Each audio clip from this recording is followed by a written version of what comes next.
Hej, her er lige en hurtig video gennemgang af, hvordan du skal aktivere kniven på en Ego plæneklipper. Sørg for at sikkerhedskontakten er monteret. Den finder du blandt vejledningen i papkassen, når du får maskinen. Monter et batteri. Gerne fuldt opladt. Vip håndtaget op. Sæt den i en af de 3 hakker, som ønsket. Fold håndtaget helt ud og klik de 2 lås i. Tryk og hold nede på den midterste knap.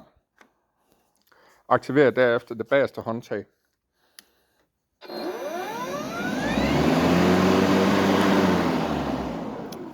Dette skulle gerne aktivere klingen. Samtidig har du den trinløse justering her af hastigheden. Hastigheden aktiveres, eller selvkørerfunktionen aktiveres ved at trykke her. Hastigheden justeres her. Du kan også slå den fra helt.